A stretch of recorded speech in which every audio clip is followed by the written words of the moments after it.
ॐ अज्ञानतिमिरान्धस्य ज्ञानाञ्जनशलाकया चक्षुरुन्मिलितं येन तस्मै श्रीगुरवे नमः। श्रीचैतन्यमनोभीष्टं स्थापितं येन भूतले स्वयं रूपं ददाति ईश्वरं। वन्देऽहं श्रीगुरो श्रीभगवन्तो वैष्णवांश्च श्रीरूपं साग्रजातं सहगणरघुनाथान्वितं तं सजीवम् साद्वैतं सावधूतं परिजनसहितं कृष्णचैतन्यदेवं श्रीराधा कृष्णपादां सहगणललिता श्रीविशाखान्वितांश्च। हे कृष्ण करुणा सिन्धो दीनबन्धो जगत्पते गोपेश गोपिकान्त राधाकान्त नमोऽस्तुते। तप्त काञ्चन गौराङ्गी राधे वृन्दावनेश्वरी वृषभानुसुते देवी प्रणमामि हरिप्रिये। वाञ्छाकल्पतरुभ्यश्च कृपा सिन्धुवेव च पतितानां पावनेभ्यो वैष्णवेभ्यो नमः। जय श्री कृष्ण चैतन्य प्रभु नित्यानंद श्री अद्वैत गदाधर श्रीवासादि गौरभक्तवृंद। हरे कृष्ण कृष्ण कृष्ण हरे हरे हरे राम राम राम हरे हरे। नमो विष्णुपदाय कृष्ण पृष्ठाय भूतले श्रीमते भक्तिवेदांत स्वामी नमस्ते सरस्वती देवी गौरवाणी प्रचारिणे निर्विशेष शून्यवादी पाश्चात्य देशता।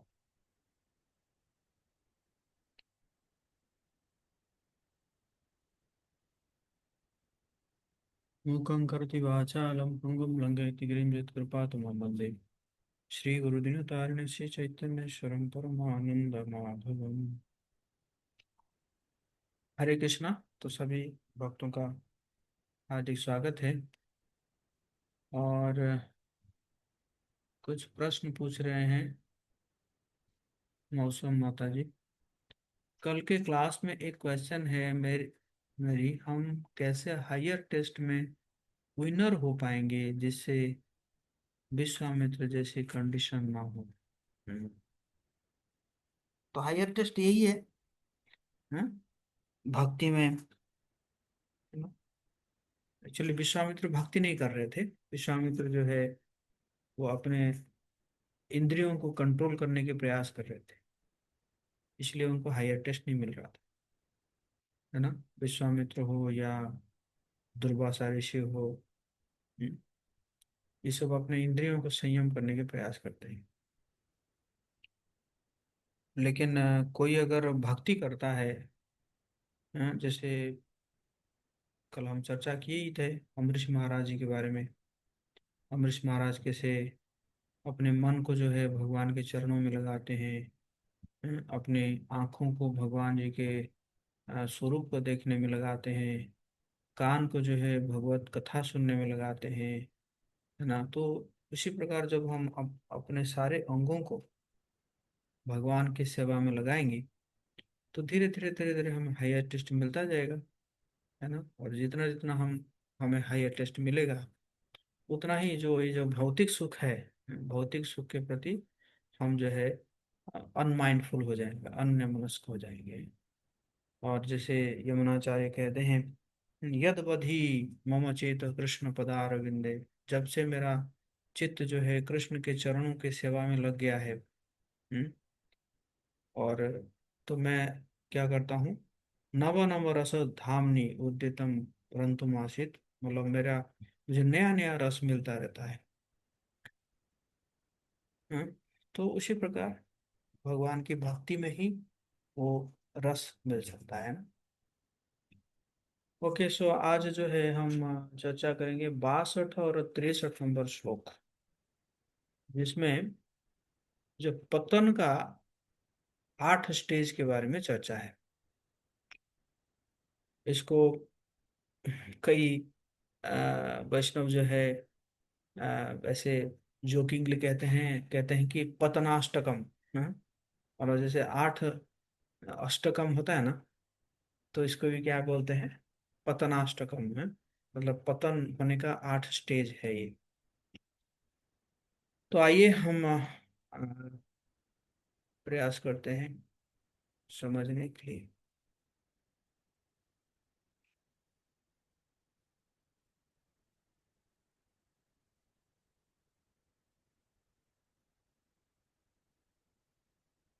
ध्यायतो विषयान् पुंसः संगस्तेषुपजायते, संजात संजायते कामः, कामात् क्रोधोऽभिजायते। इंद्रिय विषयों का चिंतन करते हुए मनुष्य की उनमें आसक्ति उत्पन्न हो जाती है, और ऐसी आसक्ति से काम उत्पन्न होता है, और फिर काम से क्रोध प्रकट होता है। और हम जो है 63 नंबर भी पढ़ लेंगे, उसके बाद फिर हम तात्पर्य पढ़ेंगे। क्रोधात् भवति सम्मोहो, सम्मोहात् स्मृति विभ्रम, स्मृति भ्रंशात् बुद्धिनाशो, बुद्धिनाशात् प्रणश्यति। क्रोध से पूर्ण मोह उत्पन्न होता है, और मोह से स्मरण शक्ति का विभ्रम हो जाता है।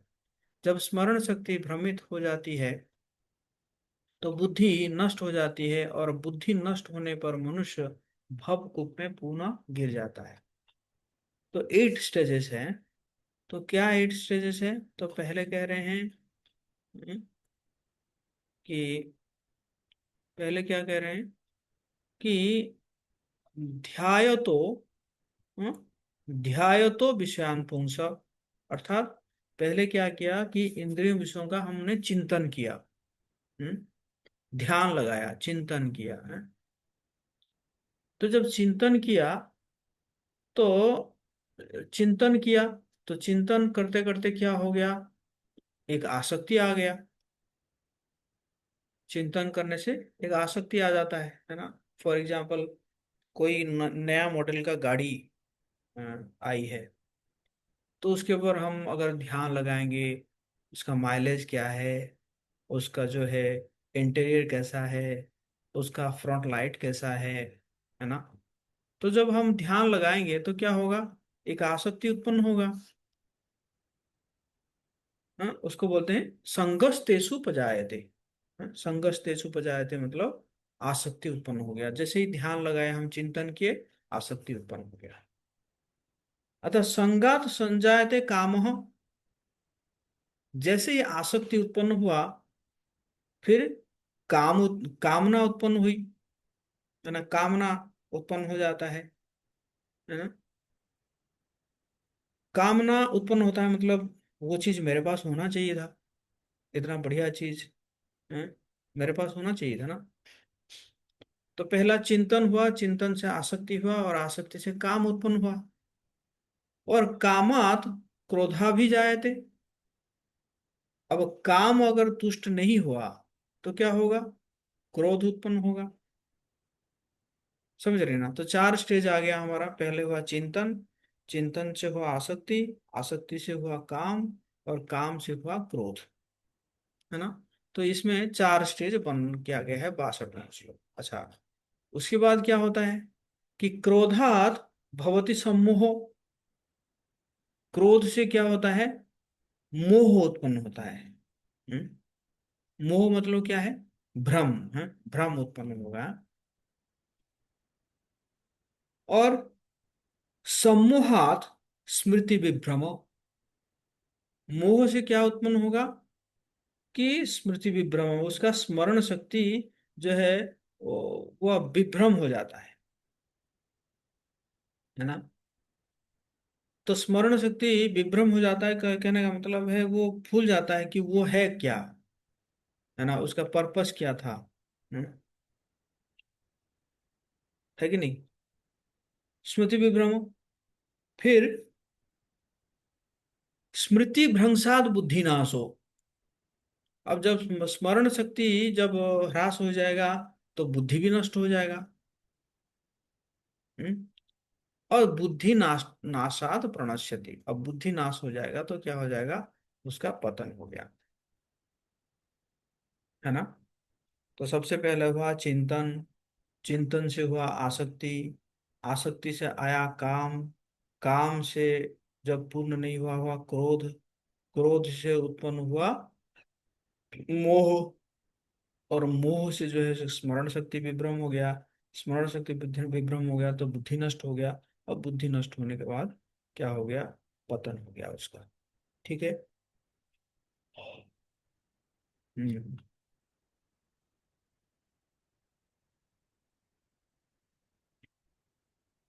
मृत्युंजय बाबू आप पढ़ेंगे, इसका तात्पर्य पढ़ेंगे, प्रभुपाद जी क्या लिख रहे हैं यहाँ पे।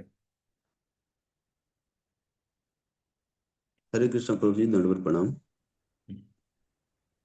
जो मनुष्य कृष्ण भावना भावित नहीं है, उसमें इंद्रिय विषयों के चिंतन से भौतिक इच्छाएं उत्पन्न होती हैं। इंद्रियों को किसी न किसी कार्य में लगे रहना चाहिए, और यदि वे भगवान की दिव्य प्रेम भक्ति में नहीं लगी रहेंगी, तो वे निश्चय ही भौतिकतावाद में लगना चाहेंगी। इस भौतिक जगत में हर एक प्राणी इंद्रिय विषयों के अधीन है, यहाँ तक कि ब्रह्मा तथा शिव जी भी। तो स्वर्ग के अन्य देवताओं के विषय में क्या कहा जा सकता है। इस संसार के जंजाल से निकलने का एकमात्र उपाय है कृष्ण भावना भावित होना। शिव ध्यान मग्न थे, किंतु जब पार्वती ने विषय भोग के लिए उन्हें उत्तेजित किया, तो वे सहमत हो गए, जिसके फलस्वरूप कार्तिकेय का जन्म हुआ। इसी प्रकार तरुण भगवत भक्त हरिदास ठाकुर को माया देवी के अवतार ने मोहित करने का प्रयास किया, किंतु विशुद्ध कृष्ण भक्ति के कारण वे इस कसौटी में खरे उतरे। जैसा कि यामुनाचार्य के उपयुक्त श्लोक में बताया जा चुका है, भगवान का एक निष्ठ भक्त भगवान की संगति के आध्यात्मिक सुख का आस्वादन करने के कारण समस्त भौतिक इंद्रिय सुख को त्याग देता है। अतः जो कृष्ण भावना भावित नहीं है, वह कृत्रिम दमन के द्वारा अपनी इंद्रियों को बस में करने में कितना ही शक्तिशाली क्यों न हो, अंत में अवश्य असफल होगा, क्योंकि विषय सुख का रंच मात्र विचार भी उसे इंद्रिय तृप्ति के लिए उत्तेजित कर देगा। धन्यवाद। हरे कृष्ण प्रभु जी। हम्म। तो यहाँ पे जो है श्रील प्रभुपाद जी कह रहे हैं कि इंद्रियों को हमें क्या करना पड़ेगा, भगवान की प्रेमा भक्ति में लगाना पड़ेगा। क्योंकि हमें देखा भी गया है कि जितने भी बड़े बड़े लोग हुए, ब्रह्मा जी हुए, शिव जी हुए, है ना, और तो वो भी जो है क्या किए हैं, इसमें जो है मतलब देखा जाए तो लीला लीला में है, लीला में भी देखा गया है कि वो विषय भोग में गए हैं, है ना। लेकिन और एक एग्जाम्पल है हरिदास ठाकुर। हरिदास ठाकुर को कह रहे हैं कि माया देवी के अवतार ने मोहित करने का प्रयास किया। हरिदास ठाकुर जब जो है भगवान का भजन कर रहे थे, रोज 192 माला का जप कर रहे थे, तो माया देवी खुद आई उनको परीक्षा लेने के लिए। एकदम बहुत सुंदर एक ना स्त्री बन कर आई, और एकदम माहौल को बहुत सुंदर एकदम जो है बना दी, परिवेश को ऐसा बना दी, क्योंकि माया देवी तो माया देवी है। लेकिन हरिदास ठाकुर जो है उसमें, उसमें बिल्कुल भी वो विचलित नहीं हुए। तो फिर कहते हैं कि माया देवी जो है वो खुद जो है हरिदास ठाकुर से दीक्षा लेकर गई है। पहले वो राम नाम का जप करती थी, और बाद में फिर वो कृष्ण नाम का जप की हरिदास ठाकुर से दीक्षा लेकर, है।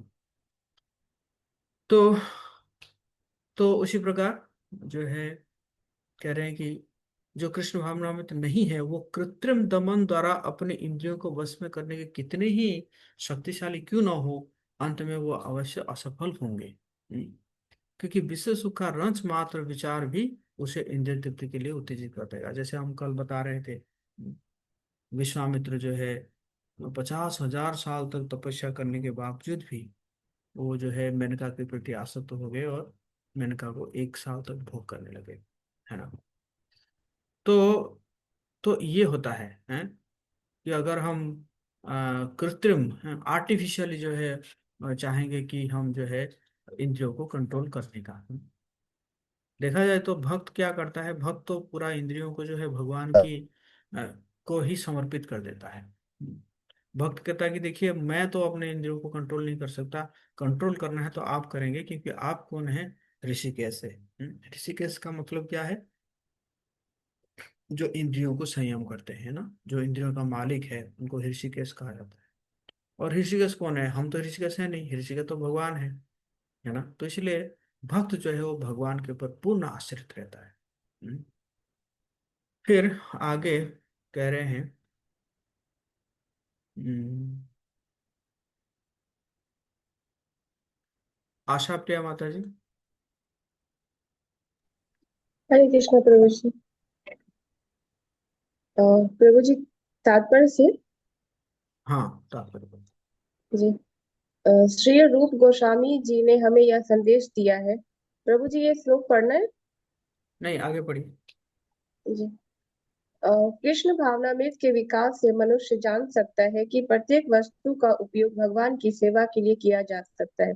जो कृष्ण भावनामृत के ज्ञान से रहित है, वे कृत्रिम ढंग से भौतिक विषयों से बचने का प्रयास करते हैं। फलतः वे भव बंधन से मोक्ष की कामना करते हुए भी वैराग्य की चरम अवस्था को प्राप्त नहीं कर पाते। उनका तथा कथित वैराग्य फल्गु अर्थात गौण कहलाता है। इसके विपरीत कृष्ण भावना भावित व्यक्ति जानता है कि प्रत्येक वस्तु का उपयोग भगवान की सेवा में किस प्रकार किया जाए। फलतः वह भौतिक चेतना का शिकार नहीं होता। उदाहरणार्थ, निर्विशेषवादी के अनुसार भगवान निराकार होने के कारण भोजन नहीं कर सकते, अतः वह अच्छे खानों से बचता रहता है। किंतु भक्त जानता है कि कृष्ण परम भोक्ता है और भक्ति पूर्वक उन पर जो भी भेंट चढ़ाई जाती है उसे वे खाते हैं। अतः भगवान को अच्छा भोजन चढ़ाने के बाद भक्त प्रसाद ग्रहण करता है। इस प्रकार हर वस्तु प्राणवान हो जाती है और अधा पतन का कोई संकट नहीं रहता। भक्त कृष्ण भावनामृत में रहकर प्रसाद ग्रहण करता है, जबकि अभक्त इसे पदार्थ के रूप में तिरस्कार कर देता है। अतः निर्विशेषवादी अपनी कृत्रिम त्याग के कारण जीवन को भोग नहीं पाता और यही कारण है कि मन के थोड़े से विचलन से वह भवकूप में पुनः आ गिरता है। कहा जाता है कि मुक्ति के स्तर पर पहुंच जाने पर भी ऐसा जीव नीचे गिर जाता है, क्योंकि उसे भक्ति का कोई आश्रय नहीं मिलता। धन्यवाद हरे माता कृष्ण जी। प्रभु जी। हम्म। तो यहाँ पे जो है रूपा जी कह रहे हैं कि देखो, भक्त जो है वो जानता है कि सब कुछ जो है वो कैसे भगवान की सेवा में लगाएगा, है ना। तो वो जो है हर चीज को, कोई भी चीज हो, उसको क्या करता है कि, है ना, जो है भगवान की सेवा में लगा देता है, क्योंकि वो जानता है कि सब सब कुछ तो भगवान का ही है। हम्म। तो इसीलिए, लेकिन बाकी लोग जो है वो क्या करते हैं, वो कहते हैं नहीं नहीं नहीं, ये तो माया है, ये तो माया है। हम इसको छुएंगे नहीं। जैसे एक बार क्या हुआ था कि जो है आ, कहीं पे प्रभुपाद जी के विदेशी शिष्य आए हुए थे, और उन्होंने सुना कि कोई एक बाबा है, कोई एक स्वामी जी है, संत है, वो क्या करते हैं कि पैसा को नहीं छूते हैं। हम्म, वो क्या करते हैं, पैसा को नहीं छूते हैं। तो वो लोग बड़े इंप्रेस हुए और आके प्रभुपाद जी को बोले कि प्रभुपाद जी, ऐसा है, फलाना संत जो है ना, वो पैसा को नहीं छूते हैं। प्रभुपाद जी बोले, आप एक काम करो, एक टेबल में बहुत सारा पैसा रखो और मैं वो पैसा को आलिंगन करूंगा, और उसको आप फोटो खींच के मतलब पेपर में निकलवा दो, मुझे कोई समस्या नहीं है। क्यों? क्योंकि जो पैसा है वो पैसा किसका है? वो पैसा तो भगवान जी का है ना। तो भगवान जी का पैसा तो भगवान जी के सेवा में लगाना चाहिए, है कि नहीं। तो लगाने के लिए तो छूना तो पड़ेगा ना, है कि नहीं। तो इसी प्रकार, भक्त जानता है क्या है कि सब कुछ चीज को कैसे हम भगवान की सेवा में लगाएंगे, है ना। बीच में एक दिन, रामनवमी के दिन, मैं एक केक काट रहा था, और मतलब भगवान राम जी का वो था, मतलब प्रकट उत्सव था, हम उस खुशी में केक काट रहे थे। तो उसका वीडियो मैंने अपने स्टेटस में डाल दिया। तो स्टेटस में डाल दिया तो कोई जो है मुझे पूछने लगे कि ये तो इंडियन कल्चर नहीं है, ये तो वेस्टर्न कल्चर है। हैं?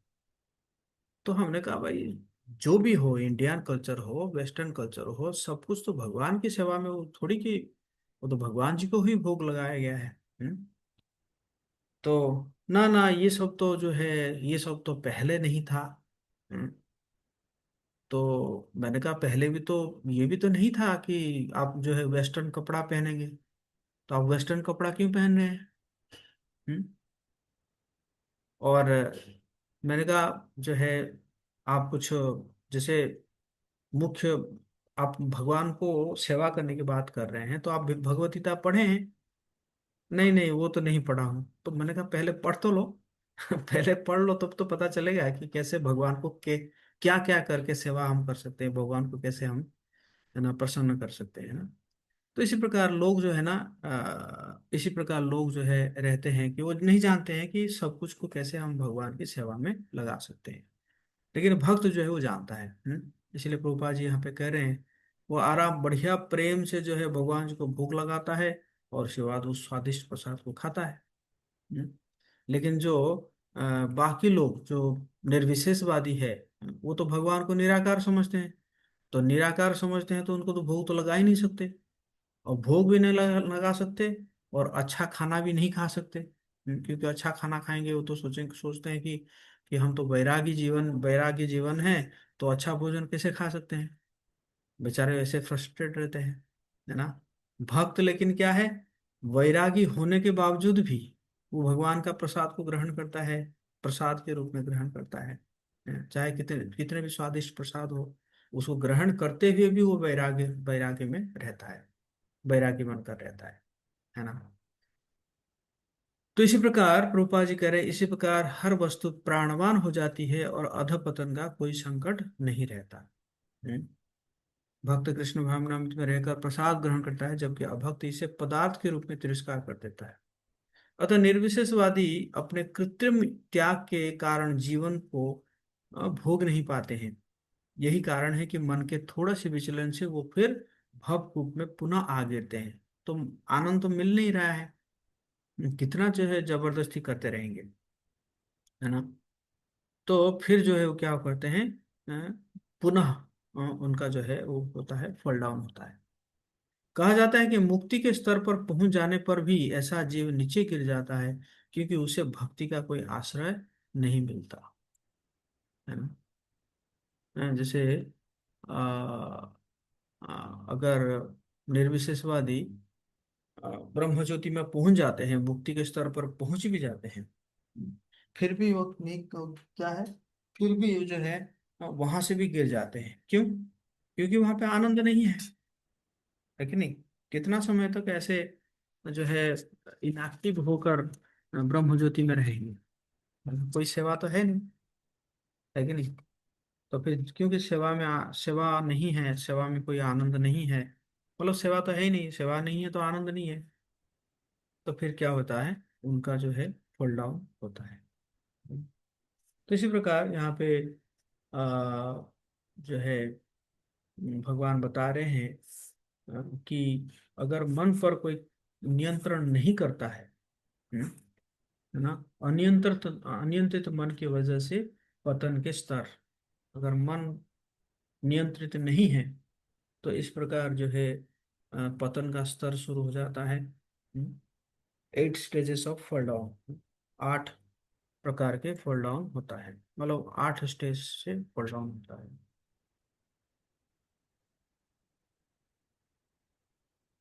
तो इसमें सबसे बड़ा एग्जाम्पल तो हमारा शास्त्र से मिलता है, अजामिल, है ना। तो अजामिल ने क्या किया? अजामिल जो है, हालांकि बहुत ही सदाचारी ब्राह्मण था। हम्म, और उसकी पत्नी जो है सती पत्नी थी। हम्म, उसके पिताजी जो है भी सदाचारी ब्राह्मण थे। तो लेकिन क्या हुआ कि एक बार गया था जंगल में लकड़ी लाने के लिए, हवन के लिए, यज्ञ के लिए लकड़ी संग्रह करने के लिए गया था। तो वहां पे देखा एक शूद्र और एक शूद्राणी जो है, जो है मतलब एक दूसरे को चुंबन दे रहे हैं, और मतलब अ, संग दे रहे हैं एक दूसरे को। तो उसको देखकर क्या हो गया, उसको देखकर वो जो चीज है, वो चीज जो है वो चिंतन चलने लगा मन में उसका, है ना। तो चिंतन चलने लगा, चिंतन चलने लगा, तो चिंतन चला तो फिर वो ध्याय तो विषयान पुंस संगस्तेषु उपजायते, फिर आसक्त आसक्त हो गए उस वो जो वेश्या के प्रति वो क्या हो गए, आसक्त हो गए जब चिंतन हुआ तो। और संगात संजायते काम, फिर कामना उत्पन्न हुआ कि वो वेश्या जो मेरे पास होना चाहिए, तो वेश्या को ले आए, है ना। और वेश्या को ले आए, और वेश्या को ले आए तो फिर उसकी पत्नी, उनकी जो है बच्चे थे, और उनके जो पिता माता थे वो घर छोड़ के भाग गए, क्योंकि भाई ये तो वेश्या को ले आया घर, है ना। तो इसी प्रकार ये जो फॉल डाउन है वो शुरू होता है कहाँ से, है ना। जो है फिर मोह उत्पन्न हुआ, फिर जो है स्मृति भ्रंशात बुद्धिनाशो बुद्धिनाशात प्रणश्यति, लेकिन उस समय फिर भगवान ने बचाए। क्यों? क्योंकि वो जो है पहले काफी सेवा किए थे, है ना। तो Incoming call. Incoming call. Incoming call. Incoming call. Incoming call.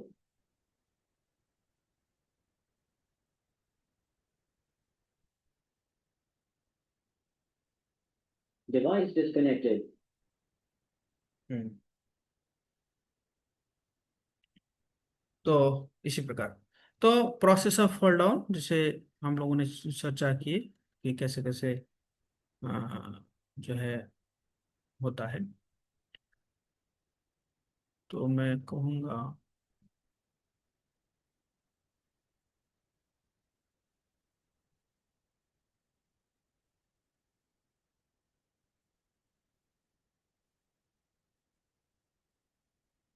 निशा माता जी,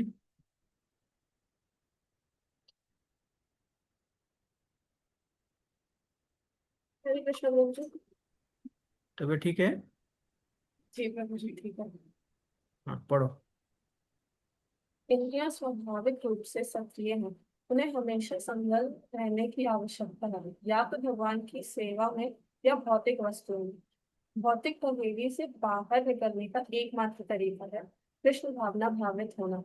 नकारात्मक उदाहरण, भोग वस्तुओं से प्रभावित होना। यहाँ तक कि जब भगवान शिव जैसे शक्तिशाली देवता के पार्वती के संग से कार्तिकेय का जन्म हुआ। सकारात्मक उदाहरण, इंद्रिय नियंत्रण। हरिदास ठाकुर एक युवा भक्त और यमुनाचार्य ने आसानी से कृष्ण भावना की शक्ति से सभी भौतिक आकर्षण पर विजय प्राप्त कर ली। इंद्रिय नियंत्रण के संदर्भ में सफलता का रहस्य, उत्तम रस सभी भौतिक भोगों को दूर कर देता है। युक्त वैराग्य, भगवान की सेवा में सब चीजों का उपयोग करना। युक्त वैराग्य सकारात्मक आनंद प्रदान करता है। उदाहरण, अच्छा खाने पीने का आनंद, प्रसाद से जीवन का आनंद मिलता है। युक्त वैराग्य के दर्शन की वजह से पतन का कोई खतरा नहीं। शुष्क वैराग्य, फल्गु वैराग्य, सकारात्मक आनंद की कमी के कारण पतन हो जाना। Thank you.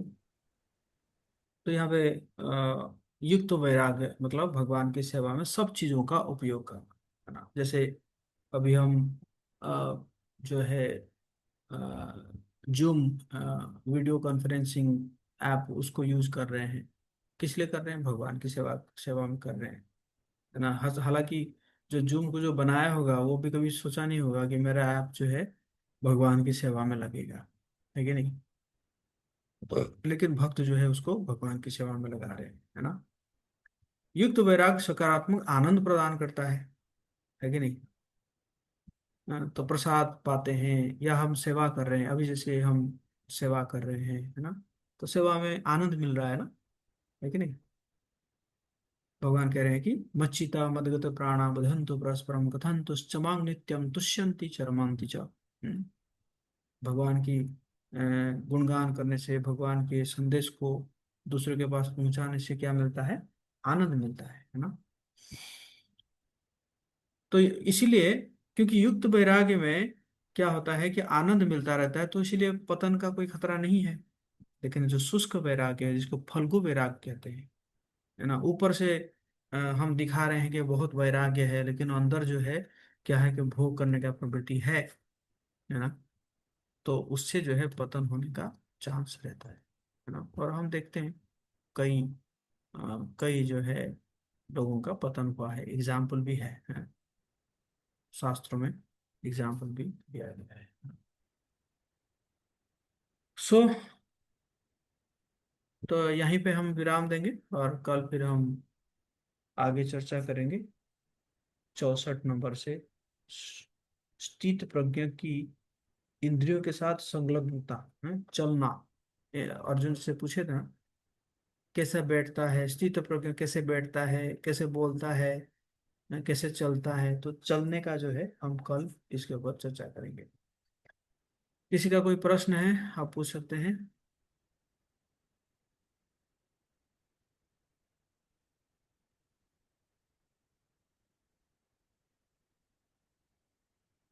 यस निशा माधुरी।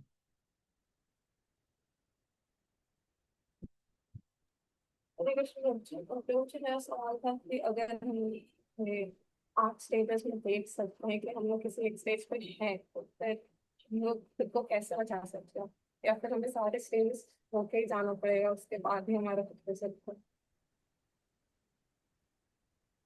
दोबारा पूछेंगे, मैं एक्चुअली समझ नहीं पाया क्वेश्चन।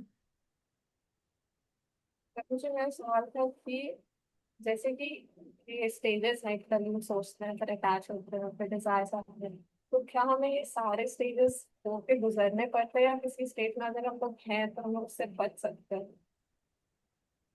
हाँ, हम बच सकते हैं ना, क्योंकि जब हम जान गए तो जान गए तो फिर हम क्या करेंगे, ध्यान हटा देंगे, है ना। हम अपना जो ध्यान है वो ध्यान क्या करेंगे, ध्यान को अलग चीजों में लगा देंगे, है ना। भगवान की, है ना, भगवान के चरणों को ध्यान करने लगेंगे, है ना। और जो है ज्यादा से ज्यादा भगवान की स्तुति में लगा देंगे, है ना, है कि नहीं। फॉर एग्जाम्पल हम और मतलब और किसी चीज का ध्यान कर रहे थे, तो और किसी चीज का ध्यान करते करते उसके साथ उसमें उसमें हम आसक्त हो गए, और आसक्त हो गए, आसक्त होने के बाद फिर कामना उत्पन्न हुआ, कामना उत्पन्न हुआ मतलब वो मेरा होना चाहिए, तो कामना उत्पन्न हुआ मतलब हम हमेशा जो है चाहते हैं कि वो मेरे साथ रहे, या इसी प्रकार जो भी चीज है। लेकिन फिर हम जब जब जानते हैं कि अरे देखो ये तो काम से, फिर कभी कभी ऐसा भी होता होगा कि वो क्यों नहीं है, इसलिए क्रोध भी उत्पन्न होता होगा, है ना। या कभी कभी ये जो काम है ना, काम से दो चीज उत्पन्न होता है। काम और अगर फुलफिल हो जाता है तो लोभ उत्पन्न होता है, और काम अगर तृप्त नहीं होता है तो क्रोध उत्पन्न होता है ना। तो कई बार ऐसा लगता होगा कि वो चीज हो सकता है कि आपको कुछ समय के लिए मिल जाए, तो आप चाहेंगे कि कुछ समय के लिए क्यों, मुझे और ज्यादा मिलना चाहिए था, तो वो कहाँ उत्पन्न हुआ, लोभ उत्पन्न हुआ। और अगर नहीं हुआ तो क्रोध उत्पन्न होता है, फ्रस्ट्रेट हो जाते हैं हम लोग, है ना। तो जब ये ज्ञान आ गया तो फिर हम क्या कर सकते हैं, वो जो ध्यान है वो ध्यान को हम चेंज कर सकते हैं, है ना। समय लगता है, बट ध्यान को हम चेंज कर सकते हैं, पश्चाताप करके, और भगवान जी को प्रार्थना करके, वैष्णव का आशीर्वाद लेकर, है ना। तो अगर हम उसको अ, करने प्रयास करते हैं, तो धीरे धीरे धीरे धीरे जो है समय लगता है थोड़ा, है ना, समय लगता है, तो फिर जो है हम जो उस स्थिति में आ सकते हैं, है ना। Is it clear. Thank you. जैसे भगवान के चरण हैं, भगवान के चरण, उसमें कपिल भगवान कह रहे हैं, संचिन्तयेत् भगवत चरणारविंदम, वज्रांकुश ध्वज सरोरः लांछनाद्यम, उत्तुंग रक्त विलसन नख चक्र बाल, ज्योत्स्नाभिराहत महत हृदयांधकारम। तो ये जो आसक्ति है, या जो भी है, जो भौतिक चीजों के प्रति चिंतन और आसक्ति, काम, ये सब किस लिए हो रहा है, कि हृदय अंधकारम मतलब हृदय में जो है अज्ञानता का अंधकार है। तो कपिल भगवान कह रहे हैं कि जैसे योगी को क्या करना चाहिए कि भगवान के चरणों का ध्यान करना चाहिए। तो वो भगवान के चरणों में है क्या कि वज्रां कुशो ध्वजो सरोरोह लांछनांद्य, मतलब भगवान के चरणों में ये सब चिन्ह है। वज्र है, अ, ये अंकुश है ना। तो ये सब भगवान के चरणों में 16 चिन्ह होता है। और इससे क्या होता है, कहते हैं कि ज्योत्स्नाभिर आहत महत हृदय अंधकारम, मतलब ये जो इनको चरण को दर्शन ध्यान करने से क्या होता है कि ये जो चरणों का जो जो आलोक निकलता है ना, उस आलोक से क्या होता है कि हमारे हृदय में जो अंधकार है, जो अज्ञानता का अंधकार है, वो अंधकार दूर हो जाता है ना। तो इसलिए, लेकिन वही है कि हम सोचेंगे कि भगवान का चरण को हम क्यों ध्यान करें। तो उसके लिए भी है ना रिसर्च करना पड़ेगा कि भगवान के चरणों को ध्यान करने से हमें क्या क्या फायदा मिलेगा, है ना, क्या लाभ है। तो जब माइंड कन्विंस हो जाता है और इंटेलिजेंस जो है वो शार्प हो जाता है, तो फिर हम क्या करते हैं, भगवान के चरणों को ध्यान करने लगते हैं, है ना। फिर हम भगवान के साथ बात करने लगते Power हैं, off. Connect है ना। again soon. नहीं तो क्या होता है ना, कई बार क्या होता है कि अ, जो है मन में चलना चलने लगता है कि फॉर फॉर एग्जाम्पल आप जो है किसी एक फ्रेंड के प्रति अटैच है, मतलब आप दोनों का फ्रेंडशिप है। लेकिन कुछ मतलब आप कुछ एक्सपेक्ट कर रहे थे और वो एक्सपेक्टेशन जो है फुलफिल नहीं हुआ, उसके द्वारा फुलफिल नहीं हुआ, है ना। तो वो आपके साथ नहीं है, फिर भी आप क्या करती होंगी, आप उसके साथ बात करती होंगी। आप मतलब आप अपने घर में है, बट आपका माइंड जो है वो क्या करता होगा, उसके साथ बात करता होगा, है ना। तूने ऐसे कैसे कर दिया, तुझे मेरा ये एक्सपेक्टेशन था, है कि नहीं। तो इस प्रकार ये मतलब डायलॉग चलता रहता है ना। मतलब वैसे डायलॉग तो नहीं, मोनोलॉग कह सकते हैं। तो उसी को हमें क्या करना है, ट्रांसफर करना है भगवान के प्रति, है ना। तो भगवान के प्रति हमें ट्रांसफर करना है। तो भगवान के प्रति हम कैसे ट्रांसफर करेंगे, तो हमारे वैष्णव आचार्य बहुत सुंदर सुंदर भजन लिखे हैं, है ना। तो उस भजन को जब हम याद करेंगे और याद करके फिर भगवान के साथ वार्तालाप करेंगे, है ना, तो भगवान जो है रेसिप्रोकेट करेंगे। इज इट क्लियर निशा माता जी? Yes. अहल्या देवी माता जी। जी प्रभु जी, फल्गु बैराग बैराग मतलब फल्गु मतलब बंदर को भी कहा गया है ना प्रभु जी। नहीं, फल्गु तो नदी है। मतलब फल्गु तो नदी है ना।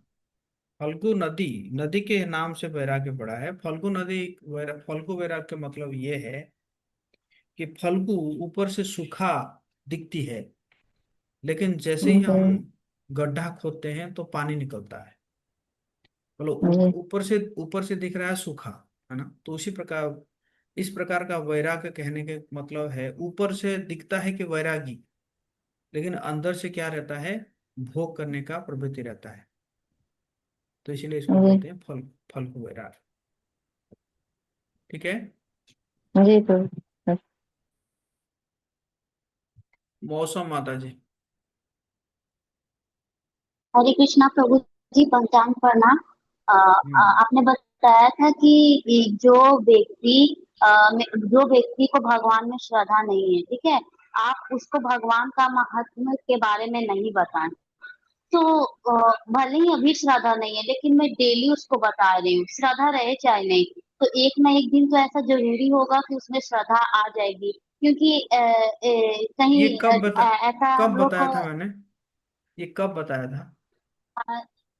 ये जो 10 अपराध नहीं है, सुबह सुबह हम लोग बोलते हैं, तो वो तो नेक्टर उसमें एक डिवोशन ये क्लास था अपराध ना। आता है ना। Nectar of devotion yes class था ना। प्रभु जी। हाँ, नेक्टर ऑफ डिवोशन क्लास में यस। नेक्टर ऑफ डिवोशन का प्रश्न पूछेंगे, है ना। ये ये ओके गीता क्लास है। ओके। गीता क्लास में गीता क्लास का प्रश्न पूछना चाहिए। ठीक है ना। ओके, हम यहीं पे विराम देते हैं। हरे कृष्णा, जगत गुरु श्रील प्रभुपाद की जय। आप सभी गीता प्रेमी प्रेमियों को बहुत बहुत धन्यवाद। हरि हरि बोल।